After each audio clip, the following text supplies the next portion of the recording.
안녕하십니까. 신의균의 군사TV 디펜스 브리핑입니다. 오늘도 아주 중요한 군사안보, 국방, 무기 관련 소식 간추려서 브리핑 해드리겠습니다. 첫 번째 소식입니다. 미국과 유럽연합 등 서방 세계가 무기 수출 금지 조치를 시행하고 있는 베네수엘라에서 중국제 미사일이 발견됐다는 소식입니다. 카리브해 연안의 미 해군과 연안 경비대에 상당한 위협이 될 것이라는 분석입니다. 중국이 미국의 카리브해 재해 능력 약화를 목적으로 베네수엘라 해군에 신형 함대함 미사일을 판매했으며 이 미사일이 베네수엘라 해군 초계함에 탑재되고 있다고 USNI 뉴스가 현지 시각 10월 16일 보도했습니다. USNI 뉴스는 베네수엘라의 군대는 국가의 재정적 불안과 국제 제재로 큰 타격을 입었지만 중국과 러시아의 무기 공급으로 군사력을 유지하고 있다라고 지적하면서 베이징이 미국을 겨냥해 베네수엘라에 신형 C-802A 미사일을 공급했다라고 전했습니다.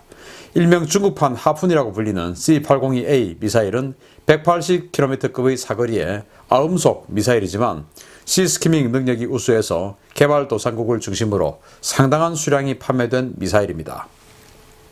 베네수엘라는 이 미사일을 대한미사일이 없는 채로 도입한 과이쿼리급 초계함 2척에 탑재할 것으로 전해졌는데요. 이들 초계함이 C-802A를 탑재할 경우에 카리브해 일대를 순찰하는 미 해군과 연안경비대 함정에 적지 않은 위협이 될 것으로 보입니다. 미국이 무기 금수 조치를 취한 베네수엘라에 다분히 미국 함정을 겨냥한 대한미사일을 판매한 중국의 행위는 미 행정부의 제3자 제재 대상이 될 수 있는데요. 과연 미국이 어떤 대응 조치를 취할지 주목됩니다. 베네수엘라, 바로 이제 이 남미 대륙의 가장 북쪽에 있는 나라가 베네수엘라고, 그러면서 미국의 플로리다하고 뭐 상당히 멀지 않은 그런 곳에 있어요.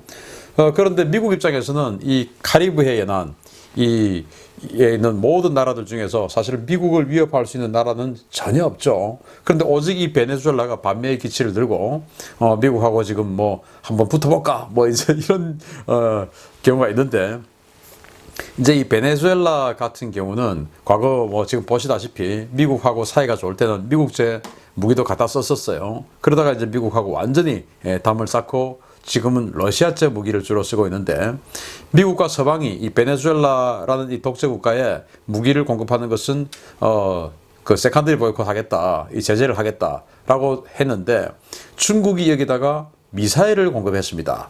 자, 그렇다면은 이 베네수엘라가 대한미사일 가지고 공격할 수 있는 군함은 어느 군함이냐?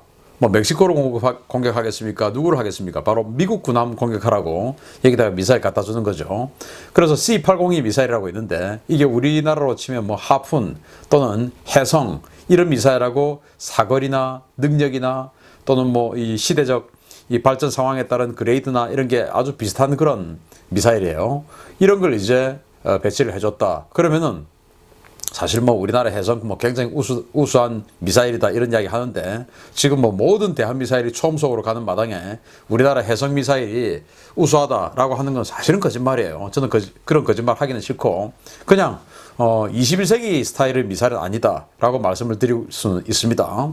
그런데 이 C-802 미사일이라 하더라도 적함을 파괴시키는 그런 능력은 충분히 있는데, 문제는 적함이 이 요격 능력을 가지고 있느냐 없느냐에 따라서 이제 위협도가 다를 수 있죠. 그런데 미국은 이 카리브해 연안에 있는 모든 나라들이 미국의 연안 경비대, 이 코스트 가드나 미 해군을 공격할 수 있는 능력을 가진 군함을 가진 그런 나라가 전혀 없기 때문에 미 해군에서 이 카리브해 연안에 투입되는 군함들은 완전히 2선도 아니고 3선급 군함들이 투입이 돼요.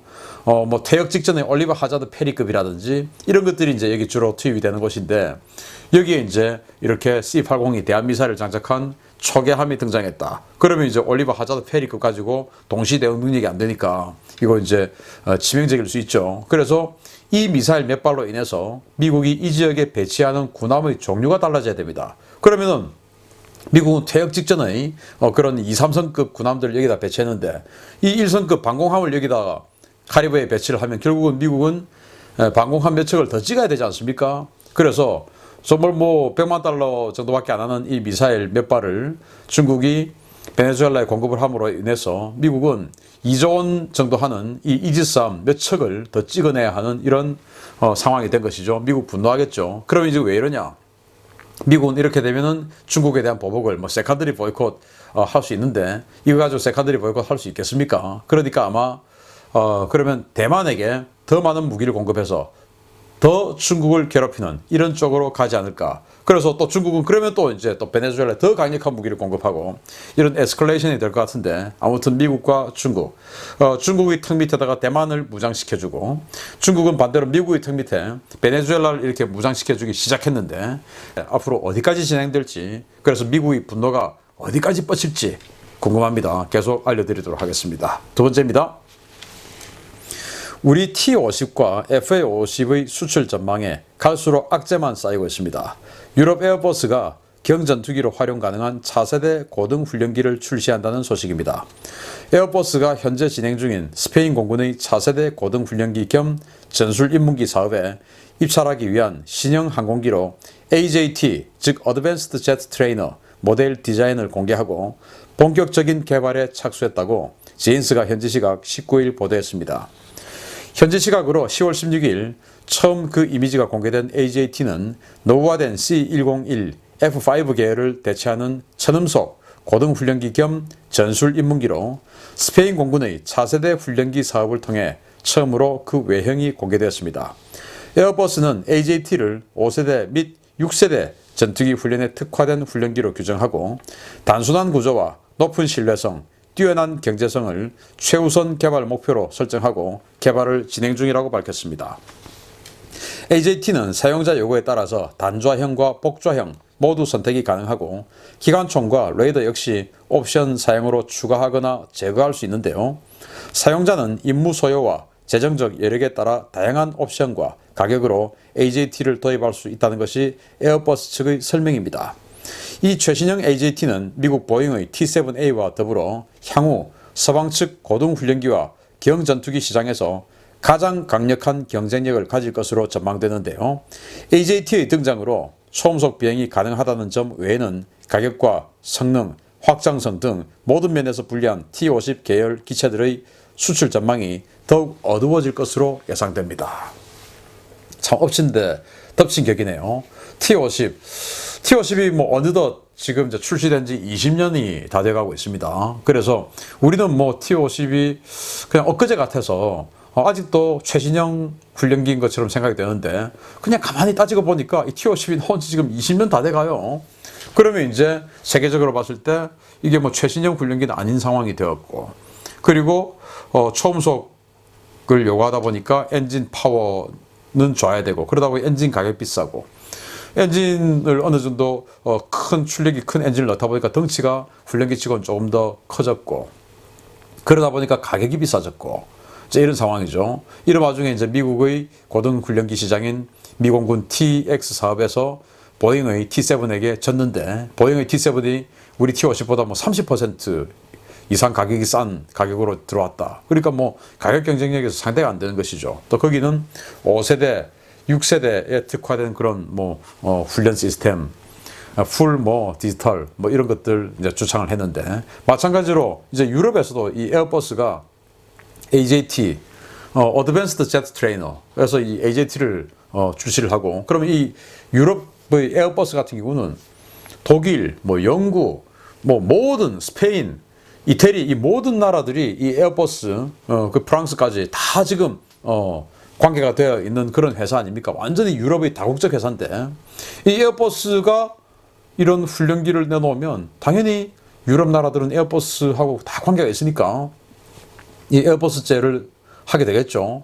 그러면은 이 유럽 나라들하고 또 가까운 나라들, 이제 또 이 에어버스에서 나온 이런 훈련기를 하게 될 테고, 결국 그러면 이 공중전까지도 사실은 공중전이 초음속 영역에서 이루어지는 걸 잘 없다고 합니다.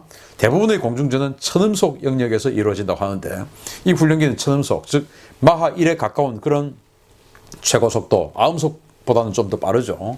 그러니까 속도 어느 정도 되고, 그리고 여기다가 이제 레이더 달아서 무장 공대공 미사일 또는 공대지 미사일, 공대지 정밀 유도 폭탄 이런 것들을 장착할 수 있도록 만들고, 그리고 이제 부품 공동성 또 새 거니까 운영 유지비 싸게끔 만들고, 이렇게 됐을 때 과연 T-50이 살아남을 수 있을까? 또 FA-50이 시장을 유지할 수 있을까? 굉장히 이제 암울한 것이죠. 자, 그러면은 일단 미국의 T7 그리고 이 AJT가 가격이 쌉니다. 그러면 이제 가격 싼 걸 선호하죠. 그러면 이제 이 미국과 관계되는 나라들은, 미국의 동맹국들은 T7과 뭐 T7 계열의 공격기, 그리고 유럽과 관계되는 나라들은 이 AJT를 선택할 가능성이 높습니다. 그리고 또 이 중동이나 아프리카의 독재 국가들, 이 독재 국가들은 이런 무기 도입 사업을 통해서 또 리베이트 이렇게 해서 비자금을 형성하는 이런 것들을 많이 합니다. 예를 들면 사우디아라비아의 알 야마마 같은 뭐 이런 식으로 해서 이제 비자금을 획득을 하는데, 우리 한국 기업들은 또 되게 투명하죠. 그래서 그 비자금 주는 또 이것도 또 안 돼요. 우리는 미국이나 한국은 잘 안 됩니다. 그런데 유럽은 또 그런 것도 엄청나게 또 잘해줍니다. 뭐 그래서 그런 독재 국가들에게도 우리는 또 이 그 리베이트 또는 이제 가짜 계약서 적어가지고 엄청나게 뻥튀기 시켜주는 뭐 이런 것들 우리는 잘 안 되고, 이 유럽은 또 그런 거 마구마구 그냥 해버리고 하니까 이 독재 국가, 중동이나 아프리카의 독재 국가에서도 시장을 또 상실할 가능성이 크고, 또 그런 독재 국가 중에서 아프리카 일부 나라들은 중국제, 러시아제 이런 것들도 선호하죠. 과연 출시된 지 20년 다 돼가는 이 우리 T-50 그리고 FA-50이 우리의 어떤 그 바람과는 달리 전 세계 시장에서 이제 더 이상 생존할 수 있을까라는 그런 암울한 뉴스가 계속 나오게 되고, 그래서 작년, 재작년에 일부 나왔던 이 우리 T-50하고 스페인의 A400M하고 바트로 교환을 하자라는 그 바람, 그런 것들은 뭐 이 무기 중개해주는 에이전트들이 풍긴 그런 것일 가능성이 저는 아주 높다고 생각하는데, 자기가 뭐 그렇게 해줘야 수수료를 챙기니까 거기에 또 부안해동하는 또 기자들 몇 명이 있습니다. 그렇게 해서 그 A400M 수송기하고 우리 T-50하고 바꾸자 이런 이야기가 나왔을 수도 있다라고 저는 생각하는데, 그런데 이제 그것도 사실은 물 건너갔다. 저는 뭐 그건 잘 됐다고 생각하는데 A400M 저는 반대를 하니까. 왜냐? 스페인 공군이 T-50을 필요 없고 이제 AJT 이걸 하는 것이죠. 자, 우리 T-50, FA-50, 이 카이가 이런 것들을 만드는데, 앞으로 카이가 독자 생존하려면은 이제 이 훈련기, 이것도 4세대 훈련기를 내놓던지 하는 그런 차기 계획이 이제쯤은 나와야 되지 않느냐라는 생각을 할 시기가 왔다. 정말 이 아주 안 좋은 소식이었습니다. 마치겠습니다. 감사합니다.